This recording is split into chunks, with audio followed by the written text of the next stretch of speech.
안녕하십니까. 공인중개사 법령 및 중개실무 교과목을 담당하는 이대훈입니다. 지금부터 우리 공인중개사 법령의 내용을 학습하도록 하고 그 법령이 끝나면은 부동산 거래 신고 등에 관한 법률 이걸 점검을 하고 그 다음에 중개실무 파트를 점검하도록 하겠습니다. 자, 8페이지를 보시게 되겠습니다.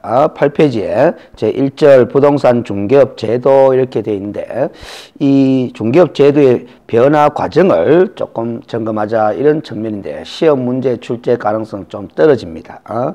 그래서 개괄적으로 제가 한번 설명을 하고 넘어가도록 그렇게 하겠습니다. 어떤 중개업 제도의 어떤 변청 과정을 한번 살펴보자 그런 의미로 받아들이시면 되겠습니다.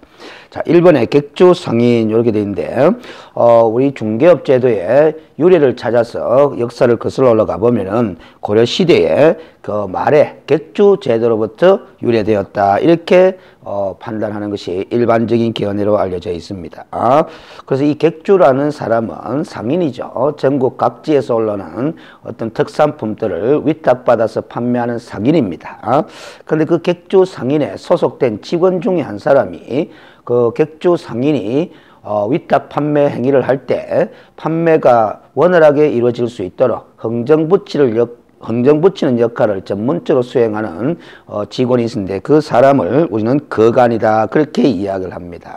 그래서 이 초기의 거간은 우리가 객주 상인에게 소속돼 있었지만은 조선시대에 와서는 양갈로 2번에 거간이라고 따로 적어놨죠. 그래서 조선시대에 와서는 이 거간 직업인이 객주 상인으로부터 독립해서 전문적인 영업을 수행하던 시절이 있었습니다. 그래서 우리나라 최초의 어떤 부동산 중개업과 직접적인 관련이 있는 어떤 제도를 찾자 그러면은 객주라는 답보다는 거간 제도라는 답이 더욱더 정확한 답이 되겠죠. 그러나 객주와 거간이 명확하게 구별되지 않는다는 측면에서 출제의 가능성은 떨어진다. 그렇게 이야기를 하겠습니다. 이 거간 직업인이라는 게 결국 흥정 붙이는 직업인이다. 그렇게 이해를 하시면 되겠습니다.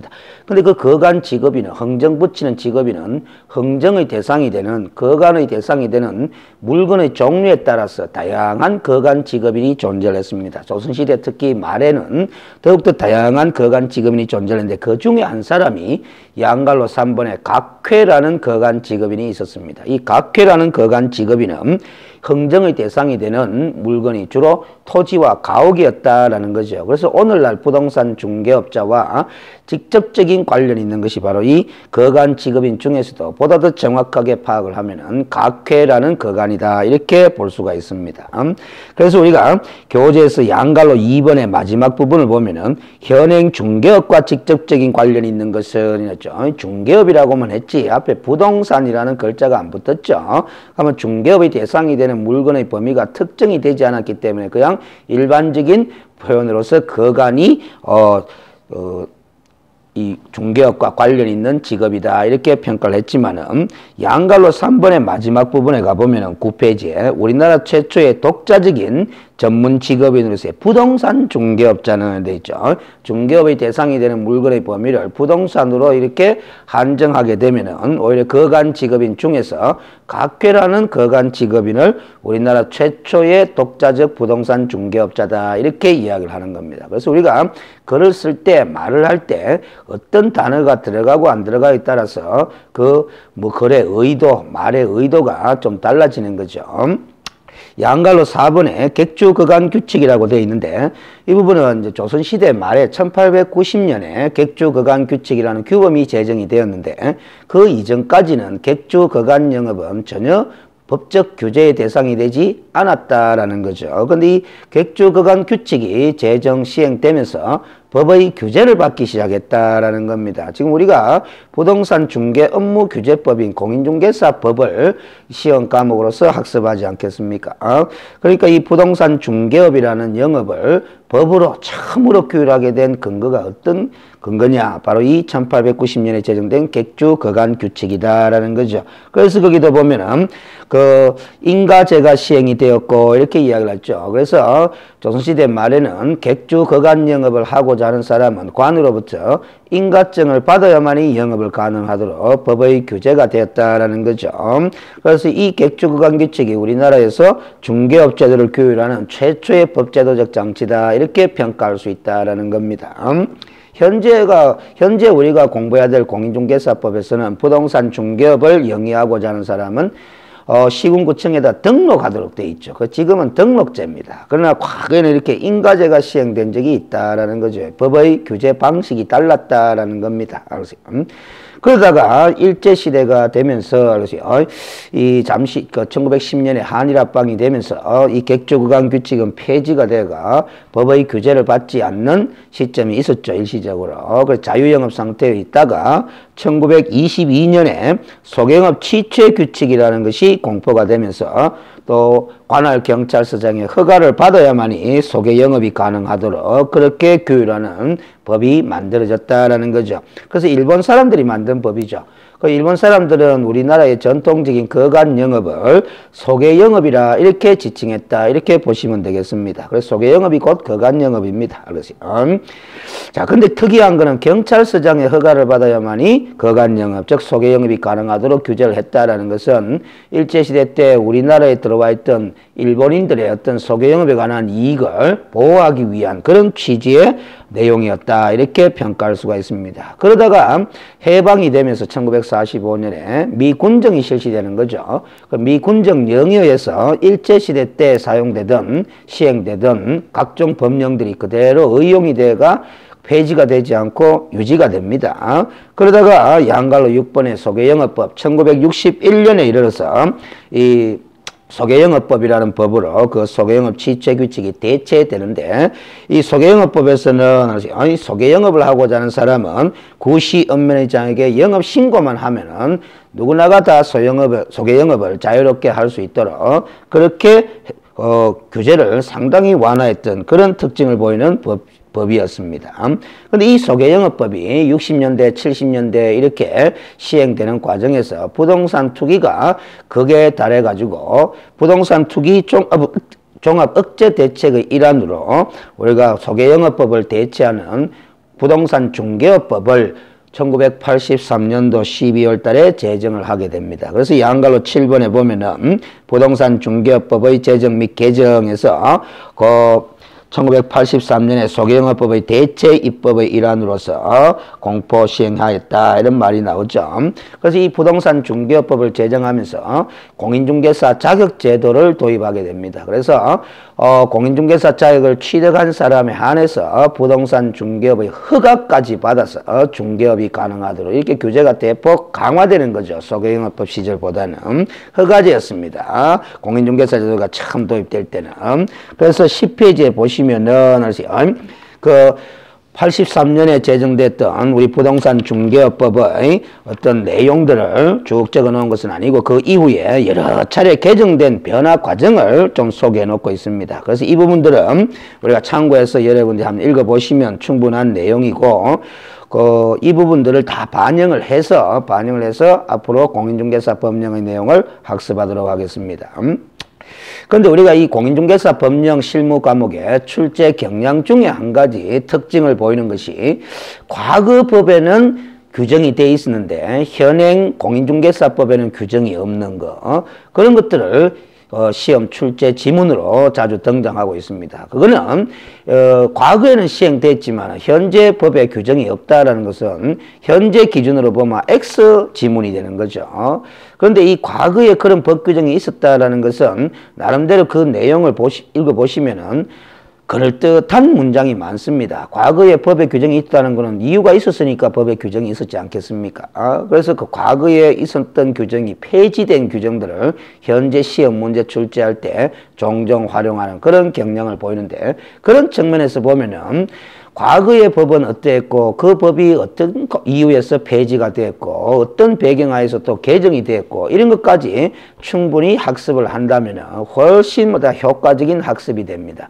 특히 이제 이 수험생 입장에서는 현재 법령의 내용을 학습하기도 급급하기 때문에 과거의 법 내용까지 확인을 잘 못하겠죠. 그러나 강의하는 제 입장에서는 과거의 법령도 알고 현재 법령도 알고 또 그 과거의 법령이 어떤 이유에 의해서 폐지됐고 어떤 이유에 의해서 개정이 됐는지를 다 알고 있기 때문에 이 현재 시험 문제에 과거의 법제도의 내용이 등장하면은 내용적으로 파악할 것도 없이 저는 바로 X 가면서 빠른 시간 내에 판단이 가능합니다.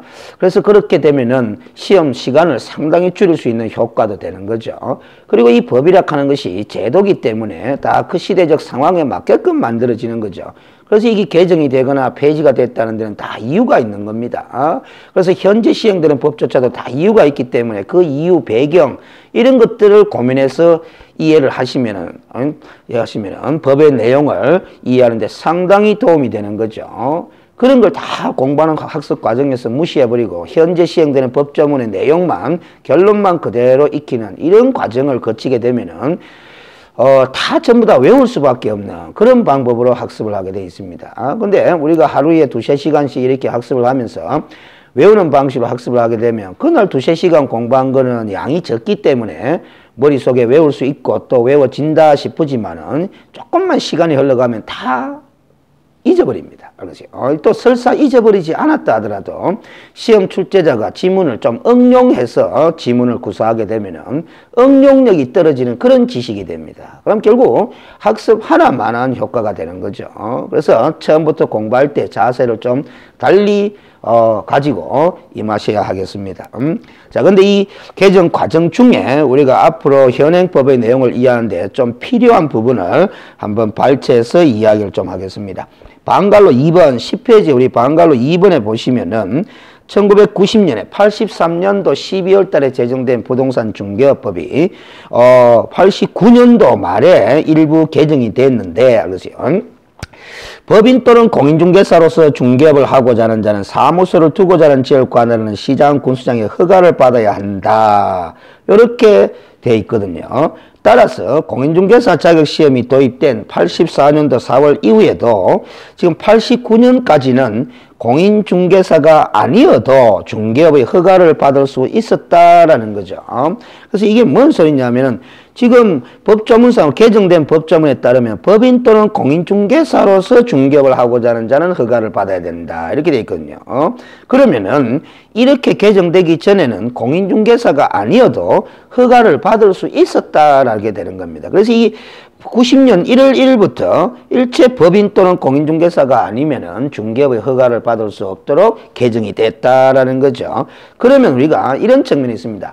83년도 말에 부동산 중개업법이 제정돼가 공인중개사 자격제도가 도입됐습니다. 그러면은 무슨 문제가 있느냐 하면은 기득권을 보호해줘야 되는 문제가 생기는 거죠. 종전법인 소개영업법에서 소개영업에 관한 신고를 하고 소개영업을 쭉 하던 사람이 이 부동산 중개업법으로 대체 입법되면서 하루아침에 소개영업을 못하게 할 수는 없는 거죠. 그래서 여전히 부동산 중개업을 할 수 있도록 허용을 해줄 수밖에 없습니다. 그래서 우리가 부동산 중개업법을 제정하면서 부칙 제6조 규정에다가 이런 규정을 두는 거죠. 종전 소개영업법에 따라서 소개영업 신고를 한 자는 새롭게 만들어진 이 부동산 중개업법에 따라 허가를 받은 것으로 본다라는 이런 의제 규정을 둠으로써 이 자격증을 취득하지 않아도 또 허가를 받지 않아도 종전에 소개영업 신고만 한 사람이라면 계속해서 중개업을 할 수 있도록 허용하게 되는 거죠. 또 한 가지 이렇게 방금 그 89년도에 개정된 내용처럼 법인 또는 공인중개사라야만이 중개업의 허가를 받을 수 있도록 하게 된 시점이 90년 1월 1일부터거든요. 그러면 84년도부터 89년도 말까지는 공인중개사 자격시험은 시행되기는 되었지만은 자격증을 취득하지 못한 사람도 법에서 요구하는 허가 요건만 갖추면은 허가를 받을 수 있었다라는 겁니다. 그러면 지금 현재 기준으로 보면은 공인중개사 자격증이 없으면서도 기득권을 인정받아서 중개업을 계속 할 수 있도록 허용받고 있는 사람이 두 부류가 있다라는 거죠. 과거의 소개영업법 시절에 소개영업 신고를 하고 소개영업을 쭉 해오던 사람하고 소개역업은 하지 않았지만은 부동산 중개업법이 제정 공포 시행된 이후에도 89년도 말까지는 자격증을 취득하지 못했다더러 신규로 허가를 받은 사람들이 있죠. 그 사람들도 지금까지 계속 중개업을 할 수 있도록 허용하게 되는 겁니다. 우리가 99년도인가 부동산 중개업법 제7차 개정하면서 IMF 사유로 허가제를 등록제로 바꾸는 개정이 있거든요. 그 등록제로 바꾸는 개정 법률 부칙 규정에서도 이런 규정을 두게 되는 거죠. 종전법에 따라서 허가를 받은 것으로 보는 자, 그리고 종전법에 따라서 허가를 받은 자는 등록제로 개정된 이 법률에 따라서 등록한 것으로 본다라는 이렇게 의제 처리를 함으로써 지금까지 계속 중개업을 할 수 있도록 기득권을 보호하고 있는 겁니다. 이 사람의 특징은 공인중개사 자격증이 없다라는 거죠. 그래서 이 사람은 나중에 공부해 보시면은 현재 법에 따라서 뭐라고 부르느냐 하면은 부칙제 6조 2항에 따른 개업 공인중개사 이렇게 용어를 부릅니다. 다시 한번 이야기합니다. 부칙제 6조 2항에 따른 개업 공인중개사라 이렇게 지칭을 하고 있습니다. 현행법에. 그런데 이렇게 지칭을 하기 전에 중개인이라고 불렀던 적이 있거든요. 그래서 지금 일반적으로는 중개인이라는 표현을 많이 쓰고 있습니다. 그러나 시험 출제에서는 중개인이라는 표현을 사용하지 않을 거예요. 부칙 제6조 2항에 따른 개업 공인중개사라 이렇게 표현을 할 건데 여러분들도 그 표현을 익히는 게 좋습니다. 왜 시험 출제자는 그 표현을 쓸 것이니까. 근데 앞으로 이제 강의의 편의상 제가 중개인이라고 이야기를 하더라도 그 중개인은 부칙 제6조 2항에 따른 개업 공인중개사를 가리키는 것이다. 이렇게 바꾸어서 받아들이시면 됩니다. 알겠어요? 그런데 제 개인적으로는 이 부칙 제6조 2항에 따른 개업 공인중개사라는 이 명칭 자체가 적절한 명칭은 아니다라고 제가 교재에서 어디에 소개해 놨을 겁니다. 왜 그러냐 하면은 특징이 자격증이 없는데도 불구하고 개업 공인중개사라는 이런 표현을 명칭에 갖다 쓴다라는 것은 안 맞거든요. 알겠어요? 근데 어쩔 도리 없이 현재 법에서 사용하고 있는 표현이니까 우리는 그대로 따라가야 되겠습니다. 그 점을 방갈로 2번에 설명을 해놓은 부분입니다. 알겠어요? 그리고 방갈로 4번에 보면은 99년도에 IMF 사유로 일부 개정한 적이 있는데 중개업의 허가제를 무슨 제로 바꿨다? 등록제로 바꿨다. 조금 전에 설명을 해드렸죠. 그 현재도 등록제입니다.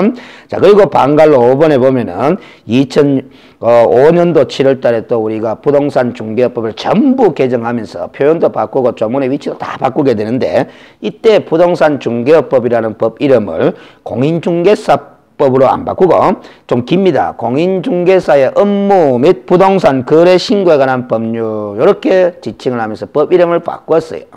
왜 바꿨느냐 하면은 실거래가 신고 제도를 도입하게 됐거든요. 그 실거래가 신고 제도를 부동산 중개업법에 신설하는 관계로 법의 명칭을 부동산 중개업법이라는 명칭을 그대로 유지하는 것은 적절하지 않다 해서 공인중개사의 업무 및 부동산 거래 신고에 관한 법률이라 이렇게 지칭했는데 그 약칭을 공인중개사법이라 이렇게 했던 겁니다. 알겠어요? 자, 그러다가 방갈로 6번 한번 보세요. 2014년도에 또 법을 상당히 많이 개정하게 되는데 이때 알겠어요? 이 법을 분리하게 됩니다. 분리. 그래서 우리가 원래 공인중개사의 업무, 공인중개사의 업무 및 부동산 거래 신고에 관한 법률, 거래 신고에 관한 법률 이렇게 그 법을 명칭을 개정했더랬죠. 언제 2005년이네요. 2005년도에 이렇게 개정을 했더란 겁니다. 알겠어요? 근데 이걸 약칭을 공인중개사법이라 그렇게 이야기를 했습니다. 공식적으로. 공인중개사법이라 불렀어요. 그런데 이 법이 2014년이네요. 2014년도에 또 개정이 되면서 법이 두 개로 분리가 됩니다. 그 분리된 법의 두 법의 이름이 하나는 공인중개사법, 하나는 공인중개사법. 그 또 하나의 법은 부동산 거래 신고에 관한 법률, 부동산 거래 신고에 관한 법률 이렇게 분리된 거죠. 알겠어요? 그래서 이 부분을 공인중개사법으로 띄고 이 부분을 우리가 부동산 거래 신고에 관한 법률로 띈 겁니다. 이렇게 2014년도에 분리 입법을 했다라는 것은 결과적으로 2005년도에 부동산 중개업법을 전면 개정하면서 법의 명칭을 이렇게 개정한 것이 실거래가 신고 제도가 도입되면서 이렇게 명칭을 바꾼 거거든요. 그게 이제 결과적으로 보면 실거래가 신고 제도를 부동산 중개업법에 신설을 하는 입법 방식이 잘못됐다라는 겁니다. 그때 실거래가 신고 제도를 도입할 때 2005년도에 아예 부동산 중개업법과 별도의 독립된 입법으로 부동산 거래 신고하는 법률로 독립된 입법으로 제정을 했더랬으면은 이렇게 분리 입법하는 또 개정은 할 필요가 없게 되는 거죠. 그런데 그때 실거래가 신고 제도를 부동산 중개업법에 신설 도입하는 바람에 이렇게 명칭을 길게 하고 그게 이제 뒤늦게 좀 적절치 않다 해서 2014년도에 다시 부동산 중개 업무에 관한 규제법으로서 공인중개사법, 그리고 실거래가 신고 업무에 관한 규제법으로서 부동산 거래 신고에 관한 법률 이렇게 분리 입법을 하게 된 거죠. 알겠어요? 그러다가 자, 몇 페이지를 보시느냐 하면은 예. 11페이지에 보시면은 그 표 밑에 방갈로 7번에 보면 2014년도 이렇게 있죠. 2014년도. 그리고 12페이지에 보시면은 12페이지에 보시면은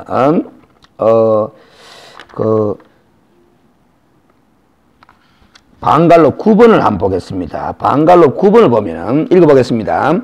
2014년도 1월 달에 분리 제정된 부동산 거래 신고에 관한 법률은 부동산 거래 신고 등에 관한 법률로 대체 입법되면서 2017년 1월 20일부터 시행되는 걸로 개정이 됐다라는 말이 되어 있는데 거기 읽어보면 외국인 토지법과 함께 폐지되었다. 부동산 거래신고하는 법률상 거래신고제도, 외국인 토지법상 외국인 토지취득신고 허가제도, 또 국토의 계획 및 이용에 관한 법률에 등장하는 토지거래 허가제도, 이런 부동산 거래 관련 인허가제도의 근거 법률을 일원화하려는 취지에서 대체 입법된 법의 이름이, 이 법의 이름이 부동산 거래 신고 다음에 등자가 붙어 들어갑니다. 등에 관한 법률 이렇게 되는 거죠. 알겠어요? 그래서 이 법은 등이 빠진 이 법은 실거래가 신고 제도에 관한 것만 규율하고 있었는데 알겠어요? 그 실거래가 신고 제도하고 외국인 토지법에 있는 외국인 토지 취득 신고 내지 허가 제도 그리고 부동산 공법 시험에서 등장했던 국토의 계획 및 이용에 관한 법률에 규정되어 있는 토지 거래 허가 제도 이런 다 전부 다 부동산 거래 관련 규제 제도들이거든요. 그런 것들을 다 통합해가 일원화시키고자 하는 측면에서 등을 집어넣으면서 부동산 거래 신고 등에 관한 법률로 바뀌었습니다. 그래서 이 법이 원래 2017년도 1월 20일부터 시행되는 걸로 되어 있기 때문에 여러분들 시험에는 이 부동산 거래 신고 등에 관한 법률의 내용을 학습하셔야 되는 그런 상황이 됩니다. 그래서 이 등에 관한 법률로 바뀌면서 종전에 시험 출제되었던 외국인 토지법은 폐지가 됐죠. 폐지됐다고 출제가 안 되는 것이 아니고 이 법률의 출제 내용으로 나오는 거죠. 그리고 부동산 공법 시험 문제 그동안에 등장했던 토지거래 허가제에 관한 내용이 이 법에 들어오기 때문에 이제는 부동산 공법 시간에 시험 문제로 나오는 것이 아니라 이 공인중개사 법령 및 중개 실무 교과목의 시험 문제로 등장하게 됐다라는 거죠. 그래서 이 과목의 학습량이 좀 더 늘어났습니다. 알겠어요? 그렇게 정리를 하시면 되겠네요. 그래서 현재는 시험 출제 범위가 요 중개 업무에 대해 규제를 하고 있는 공인중개사법의 내용 51개 조문을 싹 다 공부해야 됩니다. 그리고 부동산 거래 신고 등에 관한 법률의 내용들을 다 점검을 하셔야 되는 거죠. 그리고 우리가 중개 실무 파트에서 한 10문제에서 12문제 나오는데 그 부분들은 다른 교과목들을 열심히 학습하다 보면은 중개 실무의 시험 문제들은 대체로 다 풀리는 그런 식이 됩니다. 왜냐하면 이 중개 실무는 중개사 시험 과목의 종합 과목이다, 완성 과목이다 이렇게 볼 수 있거든요. 그동안에 기출되었던 중개 실무 파트의 10문제 내지 12문제는 전부 다 민법에서 공부하는 내용 아니면 부동산 공법에서 학습하는 내용 아니면 공시법에서 학습하는 내용 이런 내용들 위주로 발췌를 해서 실무 문제로 구성을 하는 경우가 대부분입니다. 그래서 이 실무 문제 10 내지 12문제는 민법, 공법, 공시법 교과목을 학습을 열심히 하다 보면 자연스럽게 해결될 수 있는 그런 부분이 되겠습니다. 자, 그리고 13페이지에 보시면은 우리가 참고 부분에가 법령 해석의 방법과 한계라는 판례를 제가 하나 소개해놨는데 우리가 공부하는 법도 공인중개사법도 법입니다. 근데 이 법을 공부한다는 것이 뭘 어떻게 하는 것이 법을 공부하는 거냐라는 거죠. 어떻게 하는 것이 법을 공부하는 거냐. 그 법을 공부하는 방법론을 좀 생각해 하기 위해서 그 판례를 제가 소개해 놓은 것일 뿐이지 이 판례가 시험 문제에 나오는 건 아닙니다. 저는 기본적으로 22년 동안 이 법령 실무 과목을 강의하면서 중요시 여기는 것이 뭐냐 하면은 무턱대고 책의 내용을 학습할 것이 아니라 학습하는 방법, 아니 법을 공부하는 방법, 방법을 제대로 인식하고 그 방법에 맞추어서 힘들더라도 차근차근 내용적 의미를 이해를 하셔야만이 시간을 투자해서 하루하루 학습량을 늘려가면서 실력이 쌓여가는 겁니다. 그 방법이 잘못되면은 열심히 하긴 하는데 쌓여가지를 않아요. 그 점을 제가 절실히 느끼기 때문에 이 학습 방법론에 대해서 상당히 강조를 많이 합니다. 여러분들도 주변에 보면은 공부를 열심히 했는데도 떨어지는 사람들도 많지 않습니까? 그렇죠.